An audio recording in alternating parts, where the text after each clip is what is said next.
الله عليه وسلم الذي أرسله الله بالحق بشيرا ونذيرا وداعيا إلى الله بإذنه وسراجا منيرا. وقال الله تعالى في كلامه المجيد وفرقانه الحميد: ما كان محمد أبا أحد من رجالكم ولكن رسول الله وخاتم النبيين وكان الله بكل شيء عليما. إن الله وملائكته يصلون على النبي يا أيها الذين آمنوا صلوا عليه وسلموا تسليما.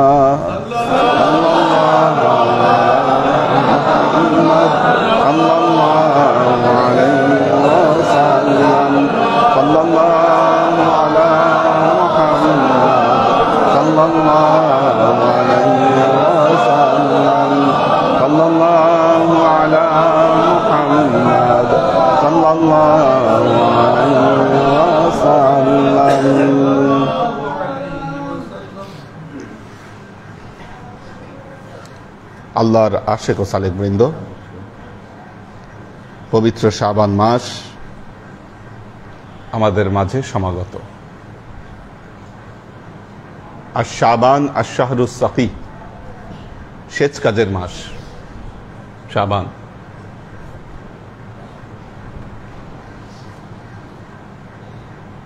হযরত Osama bin Zayed রাদিয়াল্লাহু তাআলা আনহু আল্লাহ নবীকে প্রশ্ন করলেন, ইয়া রাসূলাল্লাহ,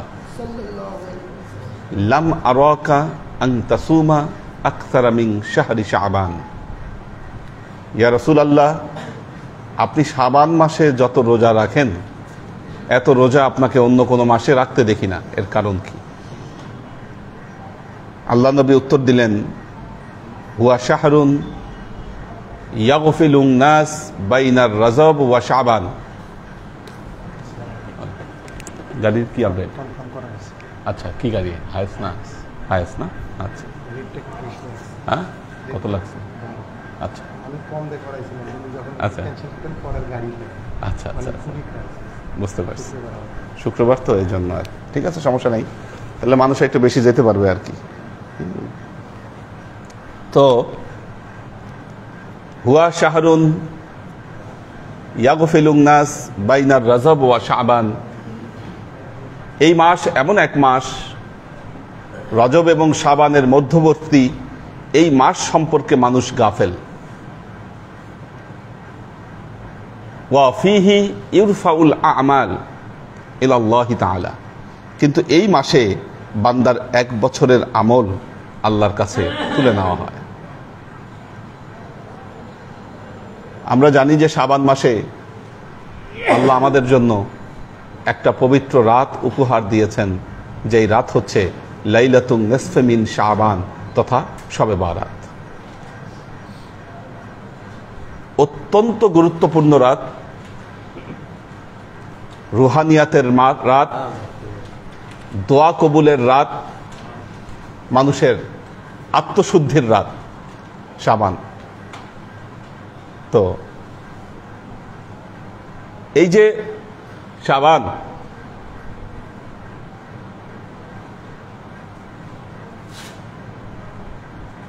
আমাদের দেশে প্রাচীনকাল থেকে, শুধু আমাদের দেশে না, সারা বিশ্বে মুসলমানদের মধ্যে লাইলাতুন নিসফে মিন শাবান তথা শবে বরাত, এটা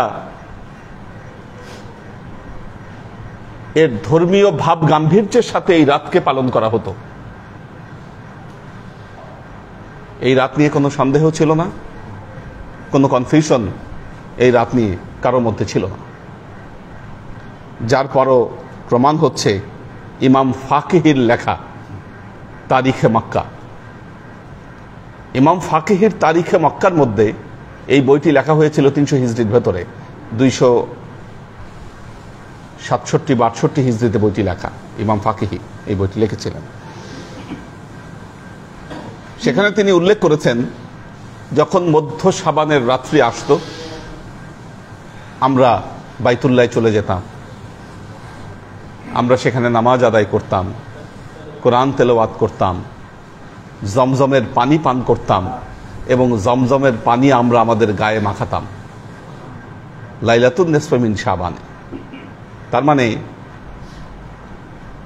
300 হিজরির ভেতরে বাইতুল্লাহ এই লাইলাতুন নিসফে মিন শাবানকে পালন করা হয়েছে। এখন প্রশ্ন হলো, তাহলে তারা পালন করেছে, কিন্তু ওই সময়ে এত ঘটা করে কেন পালন করা হয় নাই? আপনারা জানেন আমাদের বাংলাদেশে এই সমস্যাগুলো শুরু হয়েছে 95-এর পর থেকে। একদল লোক বলতে শুরু করলো যে লাইলাতুন নিসফে মিন শাবান বলতে কিছু নাই, বা শবে বরাত বলতে কিছু নাই। এক সময় তারা এই স্লোগান দিতে শুরু করলো, শবে বরাত বলতে কিছু নাই। এটা ছিল তাদের প্রথম স্লোগান।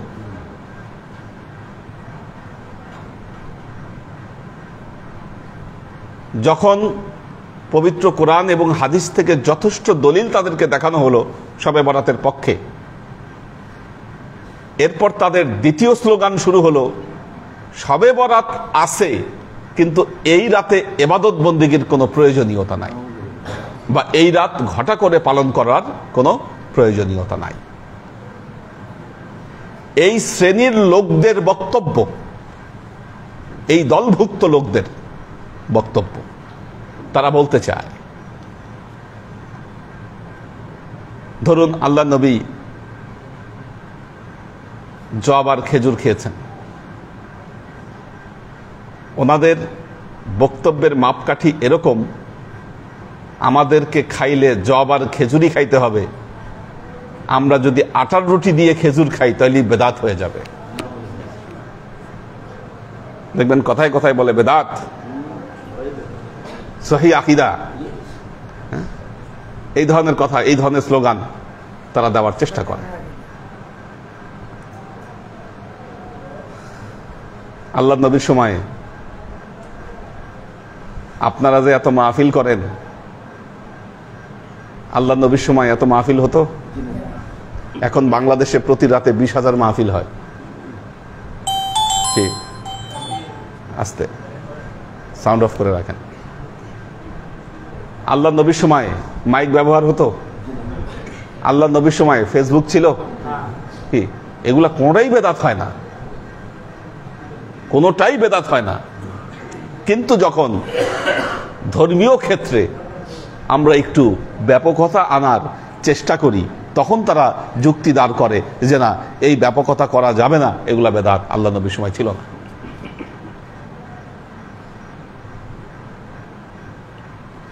আল্লাহর আশিক ও সালেক বৃন্দ, এটা মুসলমানদের মধ্যে, মুসলমানদের বিরুদ্ধে এটা প্রকাশ্য ষড়যন্ত্র। একটা জিনিস খেয়াল করবেন, শবে বরাতকে আমরা বলে থাকি দোয়া কবুলের রাত। দোয়া মানে কি?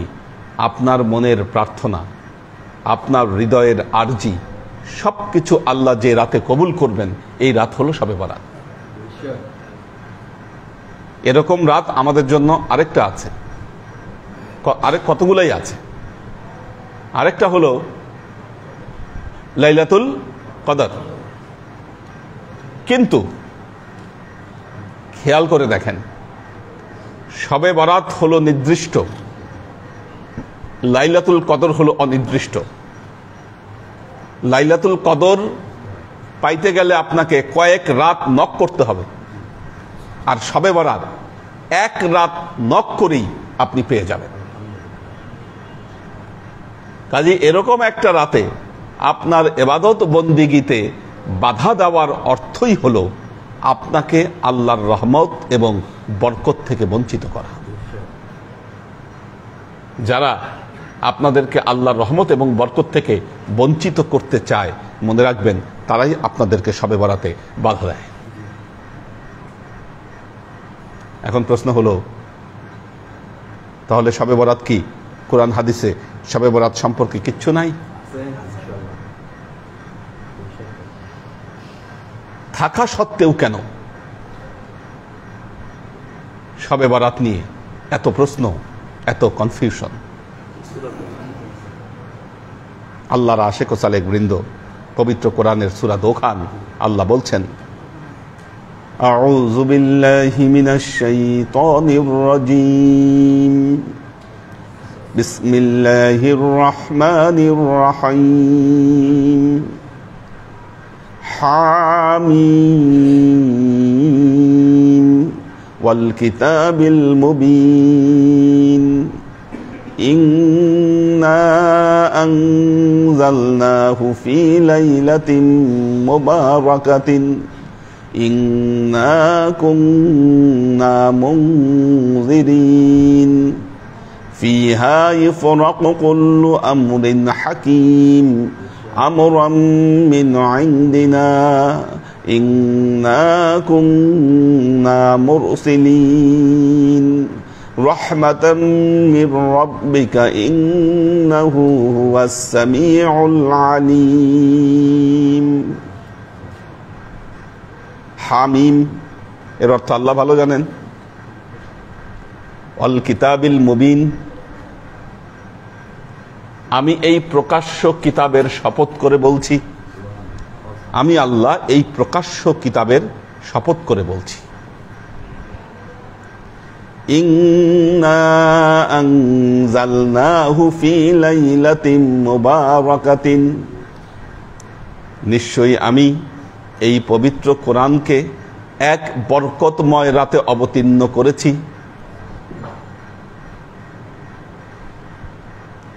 কোরআনকে কি করেছি? বরকতময় রাতে আমি অবতীর্ণ করেছি।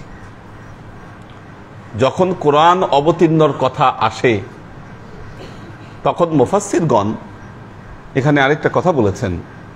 এখানে যেহেতু কোরআন অবতীর্ণের কথা বলা আছে, পবিত্র কোরআনে আরেকটা সূরাতে কোরআন অবতীর্ণের কথা বলা আছে, সেটা হলো সূরা কদর। কোরআন অবতীর্ণের কথা কোথায় বলা আছে? সূরা কদরে বলা আছে। এই জন্য কিছু কিছু মুফাসসির বলছেন, এইখানে আমি বরকতময় রাতে কোরআন অবতীর্ণ করেছি, এর দ্বারা লাইলাতুল কদরকেই বোঝানো হচ্ছে। অনেক তাফসীরকারক এটা লিখেছেন,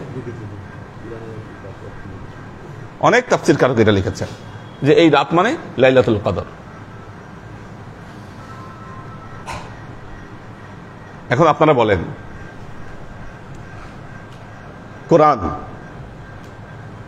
কোরআন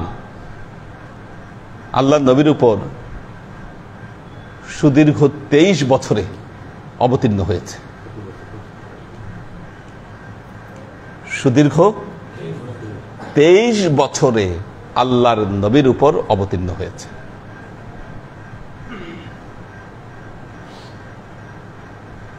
তাহলে আল্লাহ এখানে বললেন এক বরকতময় রাতে আমি কোরআনকে অবতীর্ণ করেছি, তাহলে এটা কিভাবে হলো? কোরআন তো আল্লাহ দীর্ঘ 23 বছরে অবতীর্ণ করেছেন, কিন্তু এই আয়াতে আল্লাহ বলছেন এক বরকতময় রাতে আমি অবতীর্ণ করেছি, তাহলে সেটা বা কিভাবে হলো? এখন দেখেন, কোরআন অবতীর্ণের কতগুলো সিকোয়েন্স আছে। প্রথম অবতীর্ণ যারা এলমে ইতকান নিয়ে যারা কথা বলেছেন, অর্থাৎ কোরআন নাজিল হওয়ারই একটা আলাদা এলেম আছে, এটার নাম হলো এলমে ইতকান। প্রথম কোন সূরা নাজিল হয়েছে, এরপর কোন সূরা নাজিল হয়েছে, এরপর কোন আয়াত নাজিল হয়েছে, কি এই সংক্রান্ত যে জ্ঞান, এই জ্ঞানটাকে বলা হয় এলমে ইতকান। তারা এই বিষয় নিয়ে আলোচনা করেছে।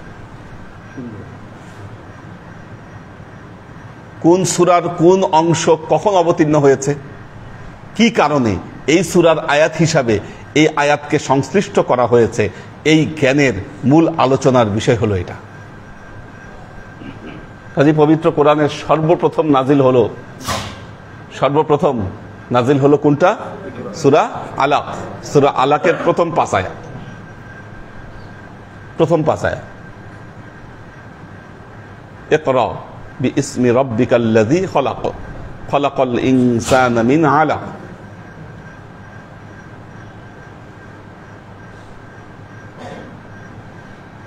এরপর কোনটা নাজিল হলো? এরপর তো সূরা আলাকের অন্য অংশগুলো নাজিল হওয়ার উচিত ছিল, কিন্তু সেটাও নাজিল না হয়ে সূরা মুজাম্মিলের আয়াতগুলো নাজিল হলো। ইয়া আইয়ুহাল মুজাম্মিল কুমিল লাইলা ইল্লা কলিলা। আল্লাহ নবী কম্বল মুড়ি দিয়ে থাকতেন কি এই সময়ে, কারণ বলেছিলেন জাম্মিলুনি জাম্মিলুনি, মা খাদিজাকে বললেন আমাকে কম্বল দিয়ে ঢেকে দাও, আমি আর পারছি না। তো মা খাদিজা কম্বল দিয়ে ঢেকে রাখলেন। এই অবস্থায় থাকতে থাকতে জিবরাইল আমিন আল্লাহ নবীর ঘরে এসে উপস্থিত হলেন। প্রথম তো গেছিলেন হেরা গুহা, এখন হেরা গুহা ছেড়ে ঘরে এসে উপস্থিত। এখন উপস্থিত হয়ে বলতেছে কম্বল মুড়ি দিয়ে নিজেকে আচ্ছাদনকারী, কুমিল লাইলা ইল্লা কলিলা, রাতের কিছু অংশ ব্যতীত আপনি দণ্ডায়মান হন, আল্লাহর ইবাদত বন্দেগীতে আপনি কাটান। এরপরে নাজিল হলো সূরা মুদাসসির, ইয়া আইয়ুহাল মুদাসসির কুম ফানজির ওয়া রাব্বুকা ফাকাব্বির। এভাবে কখন কোন আয়াত নাজিল হয়েছে, কেন এই আয়াতের সাথে ওই আয়াতের সংযোগ? দীর্ঘদিন আল্লাহ নবীর কাছে ফারিগুল ওয়াহি, ওহী নাজিল হয়নি। অনেকদিন ওহী নাজিল হয়নি। তারপরে হঠাৎ কয়েকদিন পরে সূরা দুহা নিয়ে হাজির হলো। ওয়াদ-দুহা ওয়াল-লাইলি ইযা সাজা মা ওয়াদ্দাআকা রাব্বুকা ওয়া মা ক্বালা ওয়ালাল আখিরাতু খায়রুল লাকা মিনাল উলা ওয়ালা সাওফা ইউতিকা রাব্বুকা ফাতারদা। আল্লাহ এমন কিছু দিবে আপনি অনেক খুশি হয়ে যাবেন। আলাম ইয়াজিদকা ইয়াতীমান ফাআওয়া, তিনি কি আপনাকে ইয়াতীম অবস্থায় পান নাই? তারপর মাথায় ছায়া দিয়েছেন। ওয়াজাদাকা দাল্লান ফাহাদা ওয়াজাদাকা আইলান ফাআগনা। কেন নাজিল হলো না আয়াত এতদিন? জানালেন যে আল্লাহ নবীর হয়তো রুমের ভেতরে যে পর্দা ছিল ওখানে কুকুরের ছবি ছিল বা কিছু, জিবরাইল আমিন আসেন নাই। এই সংক্রান্ত জ্ঞান হলো ইলমে ইতকান।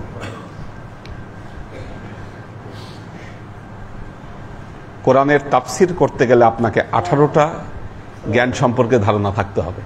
তার মধ্যে একটা হলো ইলমে ইতকান, জানতে হবে কোন আয়াতের কোন সংশ্লিষ্টতা। এখন পবিত্র কোরআন সর্বপ্রথম সংরক্ষিত ছিল কোথায়?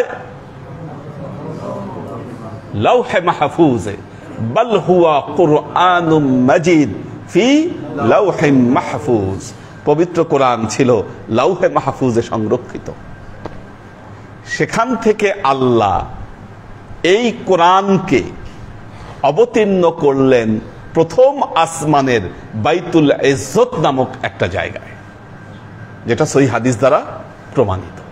ইলমে ইতকান এটাকে প্রমাণ করেছে যে আল্লাহর নবীর কাছে আসার আগে, আল্লাহর নবীর কাছে আসার আগে আল্লাহ কি করেছেন? এই কোরআন লাওহে মাহফুজ থেকে বাইতুল ইজ্জতে নাজিল করেছেন।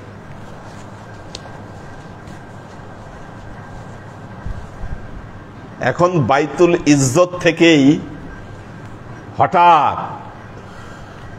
কোন এক রমজান মাসে, কি কোরআন কি মাসে নাজিল হয়েছে?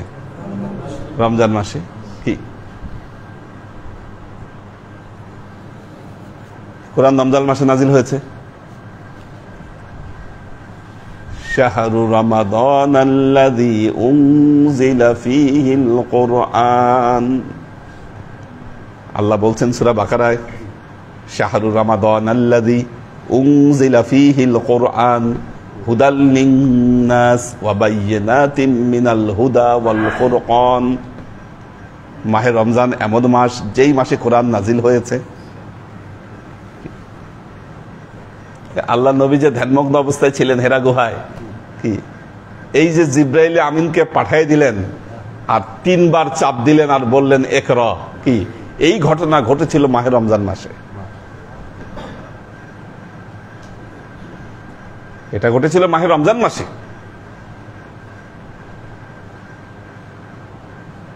এবং এই ঘটনা ঘটেছিল কদরের রাতে।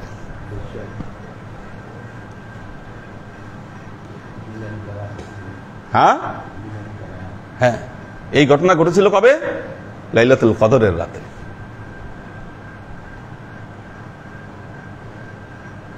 এজন্য বলা হয় কোরআন নাজিল হয়েছে রমজান মাসে, 27শে রমজানের কথা যেটা বলা হয়। এই জন্য যুগ যুগ ধরে ট্র্যাডিশন দেখবেন 27শে রমজানই কোরআন খতম করে দেওয়া হয়, যারা খতম তারাবি পড়েন তারা।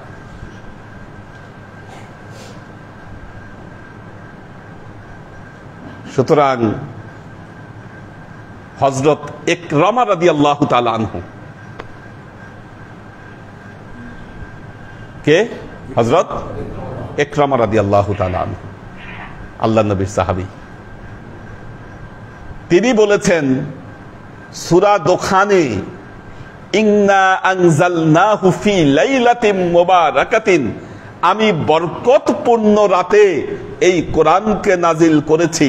এই নাজিল বলতে লাউহে মাহফুজ থেকে আল্লাহ যে বাইতুল ইজ্জতে কোরআন নাজিল করলেন, ওই নাজিলের কথা সূরা দোখানের এই আয়াতে বলা হয়েছে।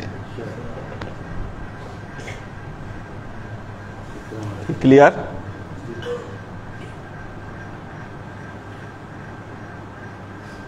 এই তাফসির যদি ভুলও হয়, এই তাফসির যদি ভুলও হয়, আচ্ছা বুঝলাম যে না ঠিক আছে, হযরত ইকরামা ঠিক কথা বলেন নাই, উনি ভুল বলছেন, তারপরেও কোনো সমস্যা নাই। লাইলাতুল কদরের ব্যাপারে এত অসংখ্য হাদিস আছে, আল্লাহ নবীর সুন্নায় এত বর্ণনা আসছে, এটাকে অস্বীকার করবার মতো কোনো উপায় নাই। সেগুলো নিয়ে পরে আলোচনা করব। কোন হাদিস, কেন? কারণ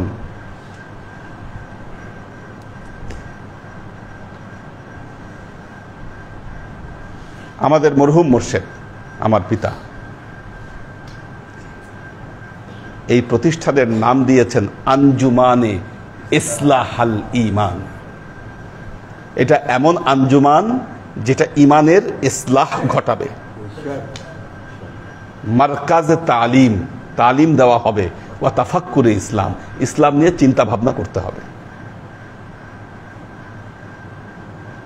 আমরা এমন সমস্যার মধ্যে আছি এখন, বিংশ শতাব্দীতে এসে হাদিস সম্পর্কে, হাদিসের প্রকার সম্পর্কে এমন কিছু কিতাব রচিত হয়েছে যেই কিতাবগুলো আমাদেরকে বিভ্রান্তিতে ফেলে দিয়েছে, আমাদেরকে বিভ্রান্তিতে ফেলেছে।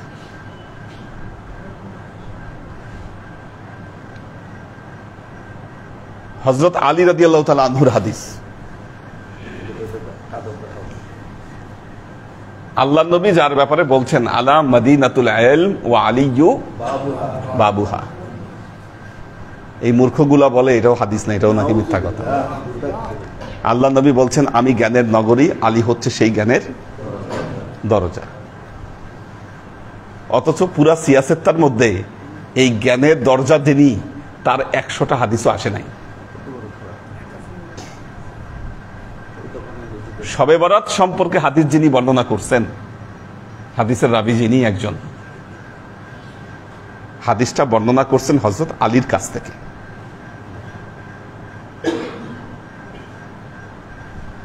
সাহাবী হচ্ছে হযরত আলী রাদিয়াল্লাহু তাআলা, এবং নিম্ন স্তরের বর্ণনাকারী হচ্ছে হযরত আব্দুল্লাহ বিন শেবরা, ওনার নাম।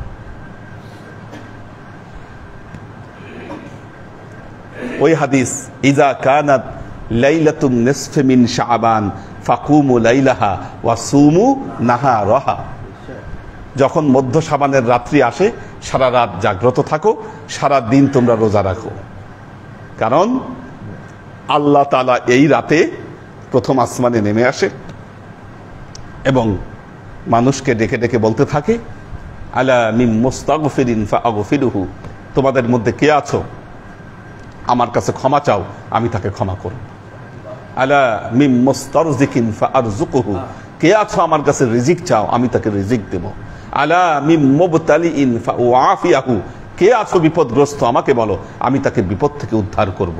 আলা কাযা ওয়া কাযা হাত্তা তাতলাউল ফজর, ফজর উদিত হওয়া পর্যন্ত মানুষকে এইভাবে ডেকে ডেকে বলতে থাকে। এখন আব্দুল্লাহ ইবনে শেবরা, এনার ব্যাপারে পূর্ববর্তী সকল গবেষক যারা হাদিস নিয়ে গবেষণা করেছেন তারা বলেছেন যে না, উনি সহি রাবি ছিলেন, ওনার কোনো সমস্যা নাই, ওনার হাদিস গ্রহণ করা যাবে, ওনার ব্যাপারে কারো কোনো আপত্তি নাই, ওনার ব্যাপারে কারো কোনো আপত্তি নেই, ওনার হাদিস নেওয়া যাবে।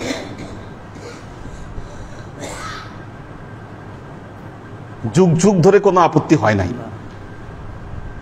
আবু দাউদ এবং তিরমিজি যারা ওনার থেকে হাদিস শুনে ওনাদের হাদিস গ্রন্থে লিখছেন, ওনাদের এই হাদিস সম্পর্কে কোনো সমস্যা নাই।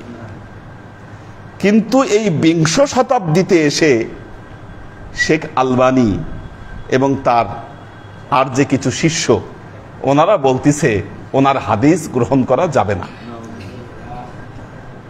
আসলে তো ওনার সমস্যা না, সমস্যা হলো শবে বরাতের সমস্যা, ভাল লাগে না, আলীর সমস্যা, আলীর হাদিস নিবে না, হযরত আলীর হাদিস নিবে না, এই জন্য বলতেছে ওনার হাদিস গ্রহণ করা যাবে না। কেন, কি সমস্যা হয়েছে? কারণ উনি ভুলে যাইতো হাদিস,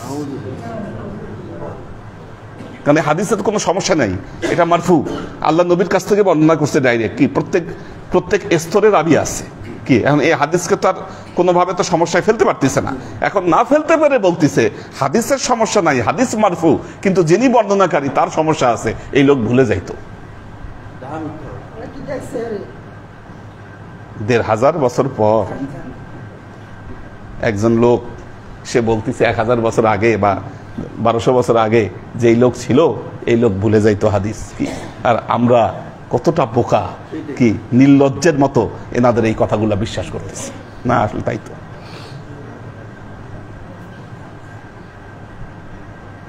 এখন গুরু তো কিছু জায়গা তো যতই উল্টাপাল্টা করেন কি, কিছু জায়গায় তো আর উল্টাপাল্টা করা সম্ভব হয় না। হযরত মুআজ বিন জাবাল রাদিয়াল্লাহু তাআলা আনহুর বর্ণিত একটা হাদিস, যে আল্লাহ তাআলা শবে বরাতের রাত্রিতে এই মাখলুকের উপর আবির্ভাব হন।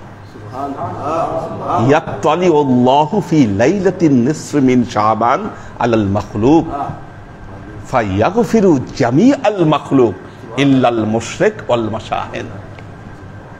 আল্লাহ এই প্রথম আসমানে আসেন, মাখলুকের উপরে আসেন, একমাত্র হিংসা পোষণকারী এবং মুশরিক ছাড়া সবাইকে ক্ষমা করে দেন।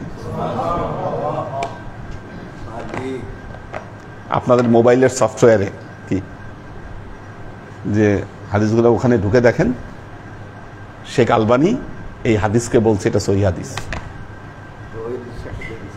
কি, গুরু ওনাদের মেন গুরু সে বলে ফেলছে এটা সহিহ হাদিস কি। তাহলে এটা অস্বীকার করার কোনো উপায় আছে? এখন বলতেছে না, হ্যাঁ না, মা আয়েশারটা আবার বলছে কি, মা আয়েশার একটা হাদিস আছে তো, এটা তিরমিজি আবু দাউদে আসছে যে আমি আল্লাহ নবী মানে হারিয়ে গেলেন, ফাকাতু রাসূলুল্লাহ সাল্লাল্লাহু আলাইহি ওয়াসাল্লাম ফি লাইলাত ওয়া হুয়া বিল বেকা। এখন বলতেছে এরা এই হাদিস ঠিক না। কেন ঠিক না?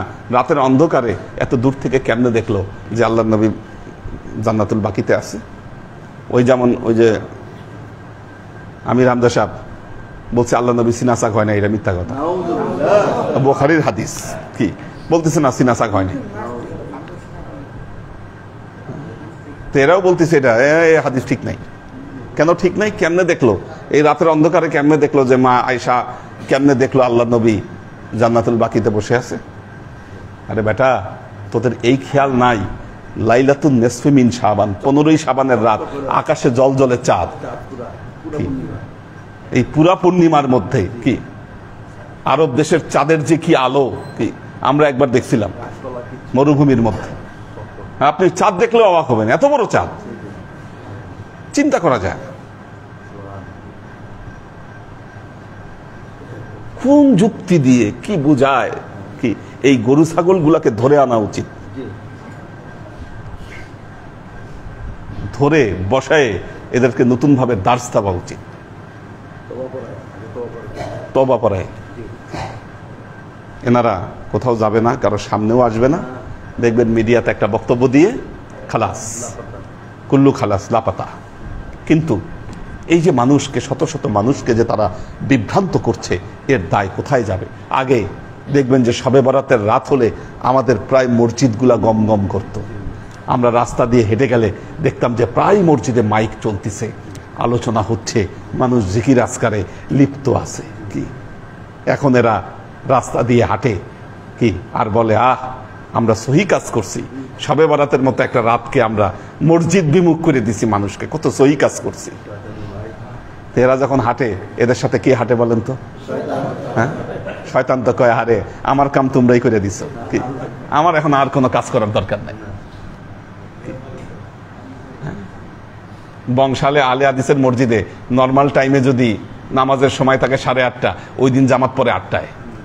8টায় জামাত পড়ে মসজিদ বন্ধ করে বাস শবে বরাতের রাত জাগলে তো খবর আছে। ওই আছি আমরা।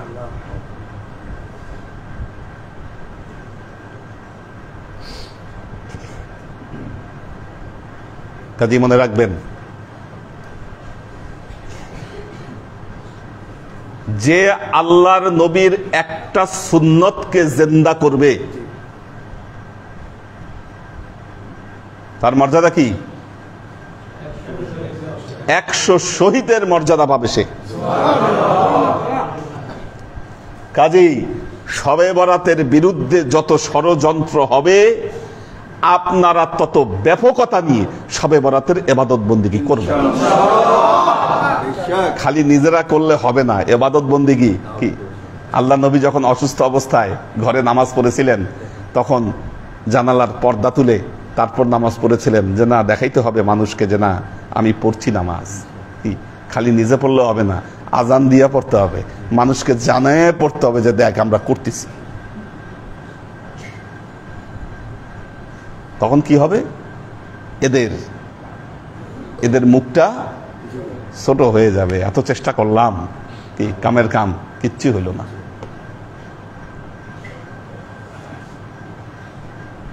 শবে বরাতের পক্ষে আমরা ব্যাপকভাবে মিডিয়ায় কথা বলা শুরু করেছি। প্রথম তো একতরফা, হ্যাঁ শবে বরাত নাই। এখন যখন দেখে যে এত বড় বড় মোল্লা মৌলবী, কারো নামের সাথে আজারি, কারো নামের সাথে মাদানি, কি আবার নামের আগে শায়খ, না এত বড় বড় টাইটেল, এনারা যখন বলতেছে নাই শবে বরাত, তখন মানুষ কনফিউজড হয়ে যায়। দেখেন, কিছু করতে পারছি আর না পারছি, এদের কথা হইলো, তাও তো মানুষকে কি কনফিউশন তো তৈরি করতে পারছি। দেখেন এই সূরার একটা আয়াত, তারপরেই 9 নম্বর আয়াত, আল্লাহ বলছেন বালহুম ফি শাক্কি ইয়ালআবুন। এই বর্ণনা দিয়ে বললেন, অথচ মানুষ সন্দেহের মধ্যে খেল তামাশায় লিপ্ত। বালহুম ফি শাক্কি ইয়ালআবুন। পবিত্র কোরআন যে শাশ্বত চিরন্তন, তার প্রমাণ হলো এই। যুগে যুগে আপনি কোরআনের আয়াত দিয়ে দলিল পাবেন। কোরআন শাশ্বত, অবিনশ্বর। কিছু পারছে আর না পারছে, সন্দেহ তৈরি করে দিচ্ছে।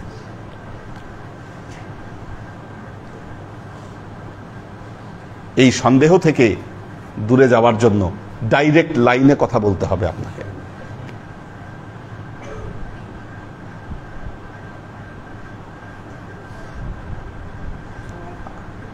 আল্লাহর আশিক ও সালেক বৃন্দ, সব জায়গায় বোল্ডলি কথা বলবেন, শবে বরাতের পক্ষে দাওয়াত দিবেন, শবে বরাতে পরিবার পরিজন নিয়ে ইবাদতে লিপ্ত হবেন, ভাগ্য পরিবর্তনের জন্য। ইন্নাল্লাহা লা ইউগাইয়িরু মা বিকওমিন হাত্তা ইউগাইয়িরু মা বিআনফুসিহিম। আল্লাহ ওই সম্প্রদায়ের ভাগ্য ততক্ষণ পর্যন্ত পরিবর্তন করেন না যতক্ষণ না তারা নিজেরা নিজেদের ভাগ্যকে পরিবর্তনের প্রচেষ্টা করে। আল্লাহ আমাদেরকে তৌফিক দান করুন। সবে বরাতের প্রস্তুতি নেন, অবশ্যই লাইটিং করতে হবে।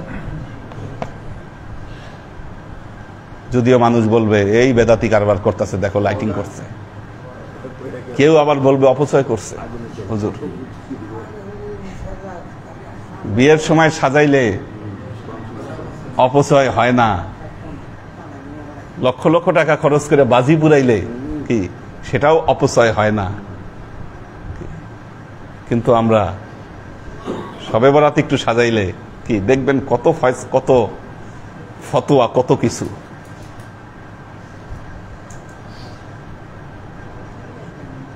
মানুষের কথা শুনতে গেলে, ওই যে একটা কবিতা পড়ছিলাম, করিতে পারি না কাজ, সদা ভয় সদা লাজ, সদা সংকল্প সদা টলে, পাছে লোকে সংশয়ে সংকল্প সদা সদা টলে, পাছে লোকে কিছু বলে। ওই পাছে লোকে কিছু বলে, ওই চিন্তায় থাকলে কখনো হবে না।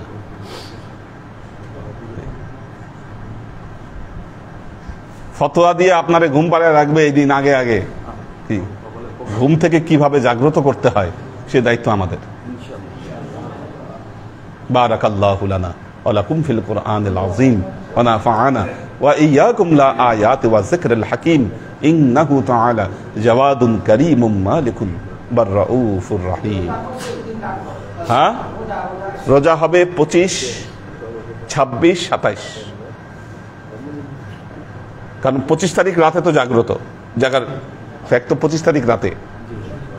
হ্যাঁ হ্যাঁ, তার মানে মিডল দিনটা পড়তেছে 15ই শাবান। তো আমাদের মাস্ট সবচেয়ে গুরুত্বপূর্ণ রোজা হচ্ছে 15ই শাবানের মাস রাতটা। হ্যাঁ, তো সেই হিসেবে হ্যাঁ 25, 26, 27 আগে একদিন, ওই দিন, পরের দিন। দেখি কারা আছে।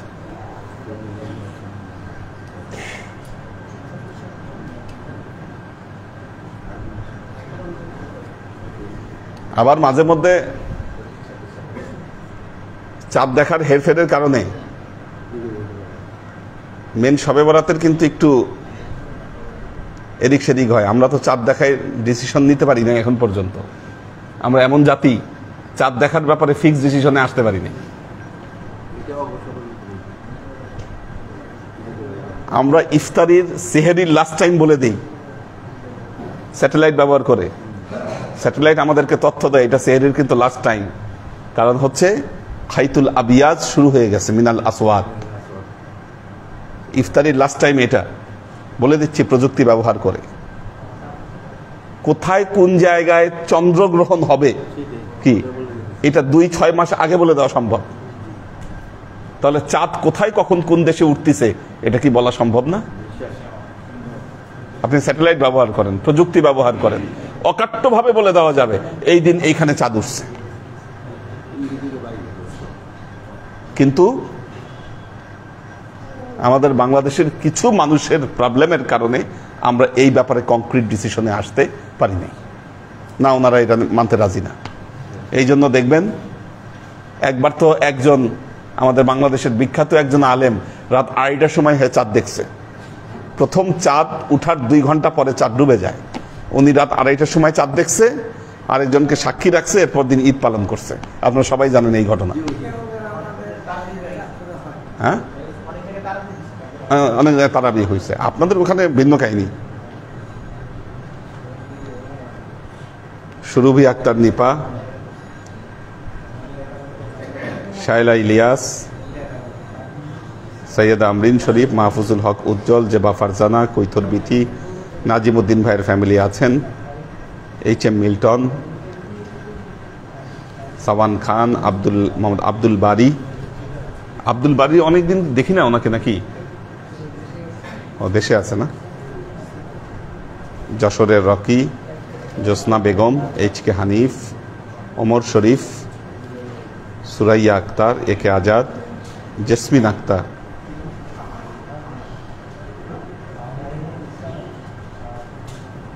আচ্ছা জেসমিন আক্তার হলে ইসমাইল হোসেন, আরিফা শেখ, আসমা আহমেদ, শহীদুল ইসলাম মামুন, ওনাকেও দেখি না অনেকদিন, সুলতান আইরিন, দুরন্ত বালক, আবু আয়মান চৌধুরী, শামিমারা, আব্দুল সাত্তার ভাই আছেন, মোহাম্মদ রফিক রুমি, মোহাম্মদ মিজান, আসমা আজিজ, লুনা তাবাসসুম লুবনা, ছোয়া ইসলাম, মিশা হাজারে,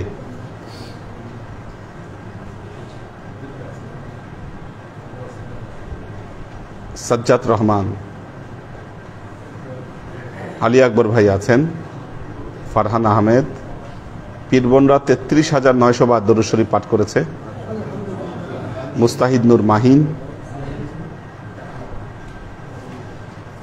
আল্লাহ সবাইকে ভালো রাখুন, সুস্থ রাখুন।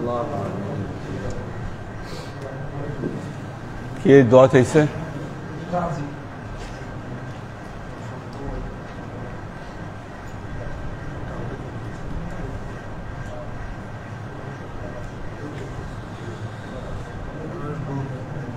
হ্যাঁ, ওনার তো সাদকাও আদায় করা হয়েছে ওনার জন্য, কালকে খাওয়াই দিতে বলছি। ওটা হ্যাঁ সমস্যা নাই, খাওয়াই দিবেন, গরিবদেরকে খাওয়াই দিবেন এটা দিয়ে, ঠিক আছে।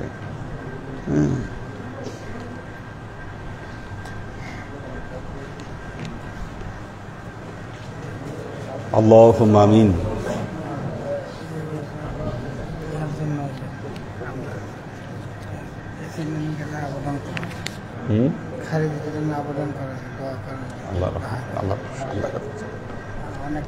আল্লাহ সহজ করে দিন। আল্লাহুম্মা সাল্লি আলা মুহাম্মাদিন ওয়া আলা আলি মুহাম্মাদিন কামা সাল্লাইতা আলা ইব্রাহিম ওয়া আলা আলি ইব্রাহিম ইন্নাকা হামিদুম মাজিদ। আল্লাহুম্মা বারিক আলা মুহাম্মাদিন ওয়া আলা আলি মুহাম্মাদিন কামা বারাকতা আলা ইব্রাহিম ওয়া আলা আলি ইব্রাহিম ইন্নাকা হামিদুম মাজিদ। রব্বানা ظلمنا أنفسنا وإن لم تغفر لنا وترحمنا لنكونن من الخاسرين. ربنا آتنا في الدنيا حسنة وفي الآخرة حسنة وقنا عذاب النار. ربنا لا تزغ قلوبنا بعد إذ هديتنا وهب لنا من لدنك رحمة إنك أنت الوهاب. اللهم إنك عفو تحب العفو فاعف عني يا غفور الرحيم الودود. اللهم نور قلوبنا بنور الإيمان ونور قلوبنا بنور الإسلام ونور قلوبنا بنور الإحسان وزين أخلاقنا بنور محمد صلى الله عليه وسلم.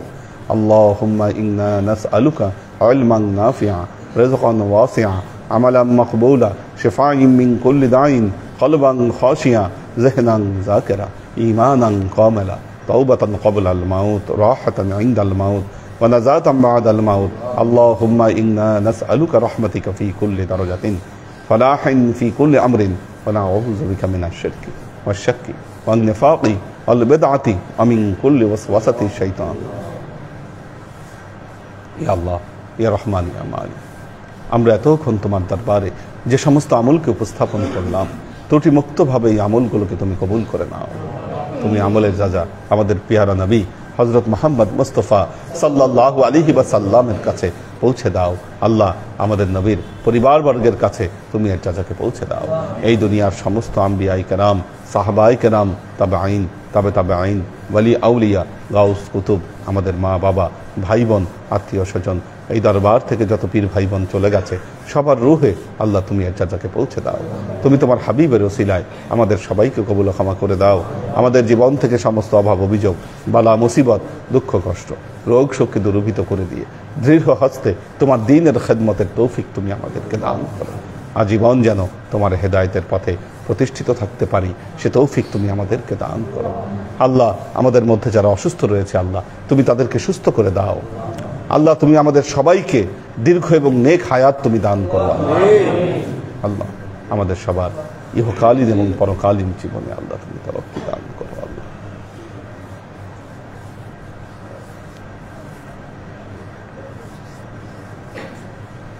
সুবহানা রাব্বিকা রাব্বিল ইজ্জাতি আম্মা ইয়াসিফুন সালামুন আলাল মুরসালিন আলহামদুলিল্লাহি রাব্বিল আলামিন ওয়াজআল আখিরু কালিমাতিনা ইনদাল মাউত লা ইলাহা ইল্লাল্লাহু মুহাম্মাদুর রাসূলুল্লাহ সাল্লাল্লাহু আলাইহি